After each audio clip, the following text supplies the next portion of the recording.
Chers Gonpontolviennes, chers Gonpontolviens, une nouvelle fois, la situation sanitaire ne me permet pas de vous accueillir dans la salle des fêtes pour partager avec vous un temps convivial et joyeux.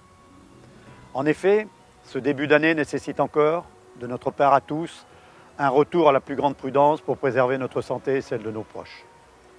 Je m'adresse donc à vous au travers de cette vidéo pour vous présenter mes vœux pour cette nouvelle année. Les inondations en début d'année dernière, les soubresauts de l'épidémie de Covid ont marqué notre vie quotidienne et resteront dans l'histoire de notre commune. Pour autant, nous avons adapté nos méthodes de travail et nos projets en maintenant nos objectifs.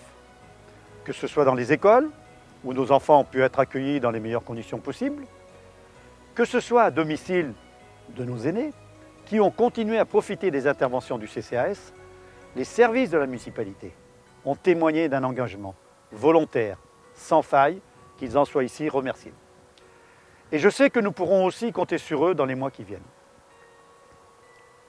Je veux également remercier chaleureusement les salariés et les bénévoles du centre social, les salariés et les bénévoles de toutes nos associations, dont les actions au quotidien participent très fortement à la qualité de notre vie collective. Nous avons également eu le plaisir de voir se concrétiser plusieurs projets. Ainsi, la route des fours à chaux a été livrée. Les premiers logements des Sablons ont été attribués. Le label « Territoire bio-engagé » a récompensé notre implication pour une meilleure alimentation dans nos écoles. Le jardin forêt a été inauguré, le marché de la route de Vars a été ouvert, la saison culturelle a été riche de spectacles de très grande qualité, grâce notamment au soutien de nos partenaires, Grand Angoulême, et aux acteurs du monde de la culture. L'accès aux soins, votre préoccupation sensible et légitime est également l'objet de toute mon attention. La pénurie de médecins généralistes est dramatique, mais n'est pas de notre responsabilité. Les solutions sont collectives, c'est pourquoi nos échanges avec les acteurs du monde de la santé sont permanents et nos efforts se poursuivront. Nos interlocuteurs, l'Agence régionale de santé, Grand Angoulême, le conseil départemental, connaissent notre situation et vos élus sont particulièrement engagés dans la défense de vos intérêts. Notre classement en zone prioritaire s'impose. Vous le savez, nous devons également engager nos talents et notre volonté pour que Gonpontouve s'adapte aux grandes évolutions de notre monde. La sobriété énergétique, la transition écologique, le commerce en circuit court et l'apaisement de la circulation vont continuer à être nos axes de travail principaux. Ces grandes transformations ne sauraient se réaliser sans votre participation active et le soutien de nos partenaires. Ainsi, nous poursuivrons assidûment l'organisation de réunions publiques par secteur pour échanger avec vous sur les aménagements de vos quartiers.